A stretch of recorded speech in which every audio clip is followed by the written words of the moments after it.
की। ले लीजिएगा, सुन लीजिएगा, आज बस इसी पे इक्तिफा कीजिए और मैं बात खत्म करूं। बुखारी शरीफ में है, बनी इसराइल के 3 लोग घूमते घामते कहीं पहुंचे और एक गार में जाके सो गए। और जब उनकी आंख खुली तो गार पे एक पत्थर जो था उसके दरवाजे पे लुढ़क के आ गया था और पत्थर लगने की वजह से गार का मुंह जो है बंद हो गया। अब वो बाहर निकले कैसे? जिंदगी के लाले पड़ गए, जिंदगी जो है अजीरन हो गई, जाएं तो जाएं कैसे? तीनों ने मशवरा किया, परवरदिगार आलम हम तुझसे अपने एक एक नेक अमल की वसीला लेते हैं, गुहार लगाते हैं, तू मेरे उस नेक अमल को अगर कबूल करता है तो हमारे हक में बेहतरी फरमा। जरा गौर कीजिएगा। ए बच्चा लोग, चाहे बाहर चले जाओ, बाद में आना, नहीं तो अभी मैं खत्म कर रहा हूं ना। तकरीर में तकरीर मचा रखी हुई इन लोगों ने। दुरूद पाक पढ़िए, अल्लाहुम्मा सल्लि व सल्लिम अला सय्यदिल अंबिया वल मुरसलीन व अला आलिहि तय्यबिन ताहिरीन बिरहमतिका या अरहमर राहिमीन। अजीज़ान मोहतरम, गौर फरमा, आखिरी बात, तीनों में से पहला खड़ा हुआ, बस आखिरी बात, तीनों में से पहला खड़ा हुआ, खड़े होके कहता, परवरदिगार आलम तू जानता है अच्छी तरीके से मैं अपने वालिदैन के साथ हमेशा हुस्न सुलूक करता हूँ, हमेशा करता रहा। मैंने अपनी बीवी, अपने बच्चे, अपने रिश्तेदार, अपने दूसरे लोगों से ज्यादा अपने माँ बाप को तरजीह दी, हमेशा उनको मुकद्दम रखा। हर खाने की चीज, पीने की चीज, पहनने के कपड़े, हर अशियाए खुर्दनोश, जिंदगी का हर आराम और हर साजो सामान मैंने वालिदैन के लिए पहले मुहैया करवाया, अपनी औलाद के लिए बाद में। या रब्बल आलमीन, अगर मेरा ये अमल इनकाना फाल, तो अगर मैंने ये काम किया था ज़ालिका इब्तिगा वजहिक, तेरे लिए, तो फिर एक काम कर, तू मेरे इस अमल को कबूल फरमाइए, जो गार पे पत्थर आ गया उसको दूर फरमा। कहते बस इतना दुआ मांगनी थी, वो पत्थर हल्का सा खिसक गया और वहां सूरज की रोशनी आने लगी। क्या अमल था उसका? माँ बाप से हुस्न सुलूक। पीर साहब आए, हाथ चूमते रहिए। माँ बाप नाराज हैं तो कुछ नहीं हो सकता, लिख लीजिए, जहन में नोट कर लीजिए। लाखों और करोड़ों बार सरकार मदारे पाक की बारगाह में आ जाइए, अगर माँ नाराज होगी तो मदारे पाक कहेंगे निकल जा, यहाँ कभी मत आना, जब तक तेरी माँ राजी नहीं होती मैं भी तेरी सिफारिश नहीं करूंगी।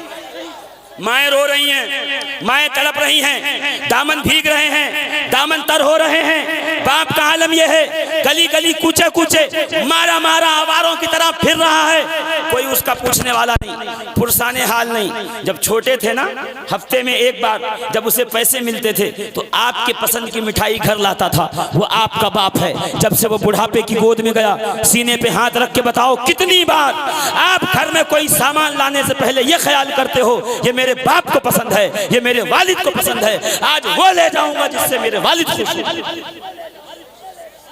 बोलिए, माँ के कदमों के नीचे जन्नत है, बाप जन्नत का दरवाजा है। किसने काम किया माँ बाप के लिए?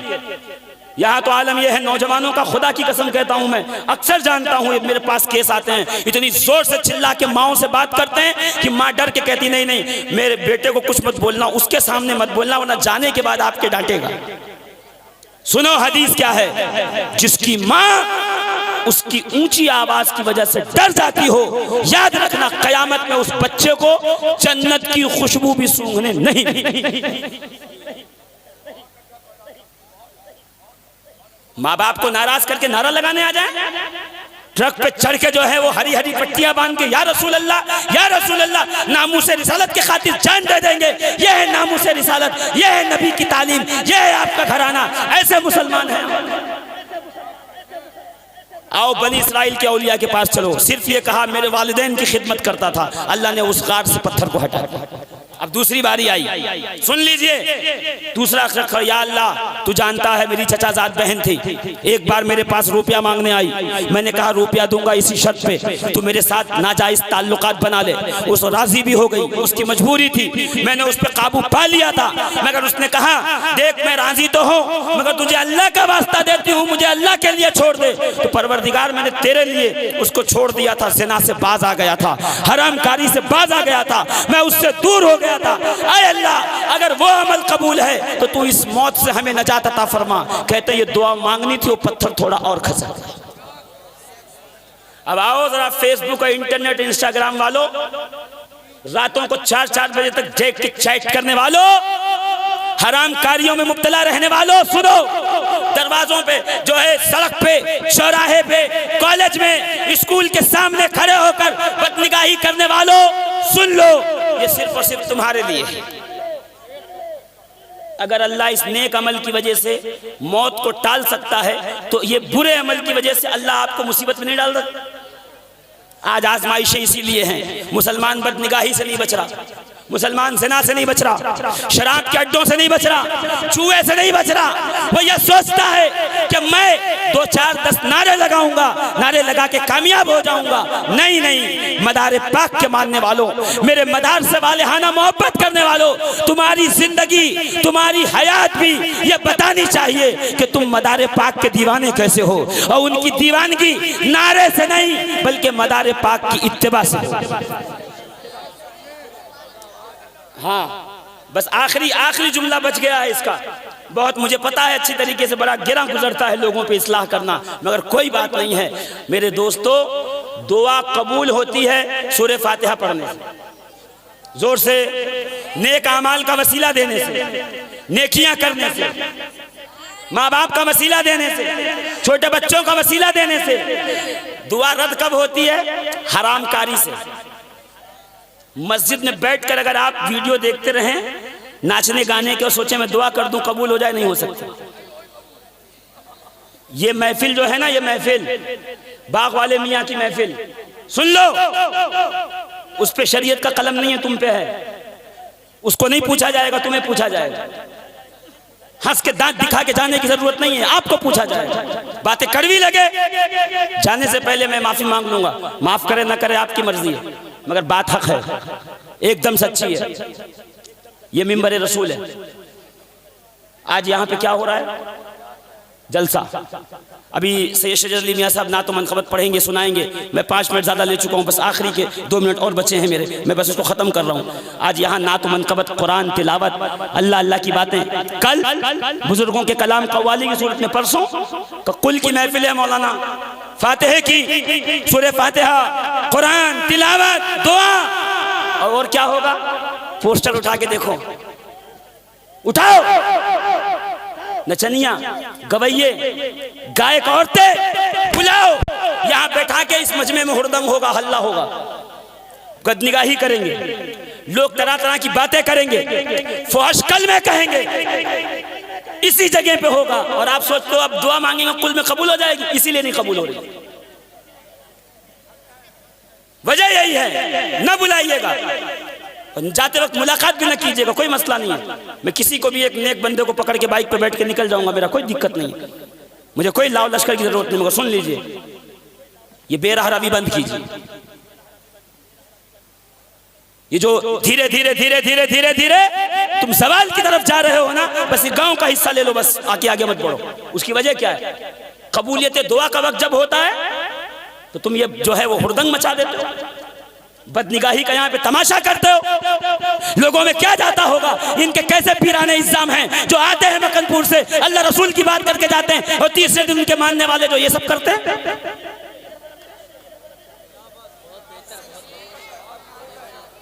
जो नहीं हाथ उठा रहे मत उठाएं, कोई क्या फर्क पड़ता है मुझे। ये बेरहरवी बंद कीजिए, ये बदतमीजी बंद कीजिए। कुल का वक्त दुआओं की मकबूलियत का, कबूलियत का होता है। दुआ मांगी जाती है, अल्लाह औलाद दे, मुश्किल को दूर कर, बेरोजगारी को दूर कर, रोजगार अता फरमा। कैसे दुआ कबूल होगी? कबूलियत के फरिश्ते, रहमत के फरिश्ते उतरेंगे ही नहीं। क्यों? तुमने उस पूरे के पूरे मजमे को, जो मुकद्दस महफिल थी, उसे आपने रोमांच की महफिल बना दिया, रोमांस की महफिल बना दिया। लाइव चलता नहीं, हम देखते नहीं। किसने बताया मौलाना को? हम अंधे बहरे पागल है ना, हमको दिखता नहीं है लाइव हर साल चलता है। इस बेरहरवी को बंद किया जाए, ये मेरी अपील है, गुजारिश है, मुअद्दबाना, मुखलिसाना, आजिज़ाना, इसको बंद किया। एक शख्स सिर्फ और सिर्फ ज़िना से दूर हो गया, अल्लाह ने गार के पत्थर को दूर करके बताया, मेरी रजा के खातिर तू बुरे काम से दूर होता रहेगा, मैं तुझ पे राजी होता रहूंगा। कमेटी वाले, मोहल्ले वाले, यहाँ के लोग ये बात का तहैया कर ले, इंशाअल्लाह अज़ीज़ महफिल रसूल की होगी। यहाँ पे सिर्फ अल्लाह रसूल बुजुर्गों का बताया हुआ काम होगा। हरामकारी, बदनिगाही, बदतमीजी, बददयानती से बचते रहेंगे। परवरदिगार हमारे इस अमल को कबूल कर और जो मुश्किलें हम पे हैं उसे दूर फरमा। इंशाअल्लाह अज़ीज़ एक साल गुजरेगा नहीं, आपसे सारी मुश्किलें दूर होंगी और फिर से आपकी रोजी रोजगार का सितारा वही चमकेगा जहां आज से 12-15 साल पहले चमक। इस बदतमीजी से दूर हो जाइए। तीसरा आदमी खड़ा हुआ, आखिरी जुमला कहता है, परवरदिगार तुझे याद है एक मेरे यहाँ कुछ मजदूर काम करते थे और उनमें से एक मजदूर मजदूरी लेना भूल गया और वो चला गया अपने घर। मैंने उसका पैसा इन्वेस्ट कर दिया बकरियों में। 10-12 साल के बाद वो आया, कहता मेरी मजदूरी दे दे भाई, मैं जल्दी में चला गया था। कब मैंने तमाम बकरियां, ऊंट और गाय जो थी, मैंने कहा ये सब तेरा है। कहा ये सब मेरा कैसे है? कहा तूने जो रुपया छोड़ा था ना उसको मैंने इन्वेस्ट कर दिया। मैं बतौरे चौकीदार यहाँ पे रहा और इनकी देखभाल करता रहा। ये सब तेरा ही पैसा है, तू इसे ले जा। का परवरदिगार तू जानता है वो बकरी का बच्चा यहाँ तक के उसकी घास भी ले गया, मैंने उफ तक नहीं किया। अगर वो अमल से तू राजी है तो तू इस पत्थर को हटा। इमाम बुखारी कहते हैं, बुखारी की रिवायत है, इतना कहना था वो पत्थर लुढ़क के नीचे गया। तीनों निकल के खरामा चलते हुए अपने घरों को पहुंच गए। समझे आप? किसी की दहाड़ी मार लेना, किसी मजदूर के साथ बदसलूकी करना, किसी से काम करवा के पैसे न देना, किसी का पैसा साल भर रोक लेना, यह कितना बुरा काम होगा। जो ईमानदारी करे उसको यह इनाम मिले। तो सोचो जो बेईमानी करेगा उसके साथ क्या होगा। आप क्या समझते हो कयामत में सिर्फ ये पूछा जाएगा रोजा रखा, नमाज पढ़ा, हज किया, ज़कात क्या? नहीं, कयामत में ये भी पूछा जाएगा दूध में पानी तो नहीं मिलाया, काली मिर्च में पपैये के बीज तो नहीं मिलाया, हल्दी में पीला पाउडर तो नहीं मिलाया, तूने मिर्च के पाउडर में सुर्ख ईंटें तो नहीं मिलाई, तूने दाल में कंकर तो नहीं मिलाया, तूने कहीं ऐसा तो नहीं है चावल के अंदर पत्थर मिला के बेच दिए, ऐसा तो नहीं है दरदोजी के काम में असली के साथ कुछ नकली भी मिला दिया। ये सारे मामलात के बारे में आपसे सवाल होगा। तो आपसे गुजारिश ये है कि आप जो है अपने आप को संभालें, अपने आप को ठहराएं, अपने आप को एक सच्चा पक्का मुसलमान मदारी बनाएं, जिससे आप पर लोगों को फख्र हो और निस्बत पे लोगों को फख्र हो। परवरदिगार आलम हमें और आपको कहने से ज़्यादा करने की तौफीक अता। अब कोई इस्तिंजा भी ना जाए, थोड़ा मतलब अभी इतना समझा रहा हूँ कि आप सब्र शुक्र से बैठे न करें। ये अल्लाह रसूल की महफिल है, ये बाग वाले मियाँ की निस्बत से आप यहाँ आ रहे हैं वो जो है, और आपको अल्लाह ये मौका दे रहा है तो आप फिर उसी में लगे हुए। अब शजर मियाँ चले गए तो मैं 2 मिनट बाद आगे बढ़ा दूंगा। मैं इंतखा वाला मियाँ यहाँ बैठे हुए हैं और टीएमसी का काम कंटिन्यू कर रहे हैं, मैं इनको देख रहा हूँ। अरे भाई आंखों से नहीं, कैसे? वाया फेसबुक और इंस्टाग्राम और फला सब जो है वो जारी है। सुनोगे? ये बताओ मियाँ, आपकी भी तवज्जो, ये जो यहूद नसारा हुनूद हमारे दुश्मन है, क्यों? हम नमाज पढ़ते हैं इसके लिए, हमारी दाढ़ी से दुश्मनी है इनको। यहूदी की दाढ़ी तुमसे बड़ी है, एक यहूदी की दाढ़ी में 10-10 मुसलमानों की दाढ़ी आ जाए, इतनी बड़ी बड़ी दाढ़ी रखते हैं। कभी गौर किया? आपके मस्जिद में जाने से उनको तकलीफ है, आपके हज करने से उनको तकलीफ है। अरे हम मुसलमान हैं इसलिए जलते हैं। नहीं साहब, आपके मुसलमान होने से किसी को फर्क नहीं पड़ता। जैसे आप मुसलमान हो तो ऐसे मुसलमान, उनको उस मुसलमान से तकलीफ है जो शराब नहीं पीता, जो जुआ नहीं खेलता, जो कहबा खानों में जाके ज़िना नहीं करता, जो सूद का लेन देन नहीं करता। उन मुसलमान यहूदी जानता है पूरी दुनिया में सबसे बड़ा सूद का कारोबार यहूदियों का है, और वो डरता है जिस दिन मुसलमान कुरान वाले, सुन्नत वाले, औलिया वाले, मदारो, गौसो, ख्वाजा वाले मुसलमान हो जाएंगे, हमारा सूद का, इंटरेस्ट का सिस्टम, बैंकिंग सिस्टम लड़खड़ा के, चरमरा के गिर पड़ेगा। इसलिए नहीं चाहते हैं कि कोई मुसलमान हो। आप सोच रहे हो आपको देख के, हमको देख के लोग डरते, नहीं, वो जानते हैं कई ट्रिलियन डॉलर की शराब बेची जा रही है। अगर मुसलमान हो गए सब तो ये शराब को हाथ नहीं लगाएंगे तो हमारा बिजनेस बंद हो जाएगा। इसलिए वो चाहते हैं कि कोई मुसलमान ना हो। वो जानते हैं कि जुआ इस्लाम में हराम है, और हमारे सैकड़ों कसीनो, क्लब, जुआ खाने, जुए के अड्डे चल रहे हैं, यहां तक के सऊदी अरबिया के अंदर भी। और याद आया जहां अभी बड़ा धमाल चल रहा है, दुबई, शारजा, वहां भी जुए के अड्डे खुले हुए हैं। अरबों रुपए के जुए, अरबों आप गिन नहीं सकते, कई मुल्कों की जीडीपी के बराबर जुए खेले जाते हैं, और ये सारे के सारे कसीनों के जो मेन करता धरता वो सब यहूद और नसारा है। वो जानते हैं जिस दिन ये सच्चा मुसलमान हो जाएगा, जुए के करीब नहीं जाएगी पूरी दुनिया, तो वो चाहते हैं कि कोई मुसलमान ना हो।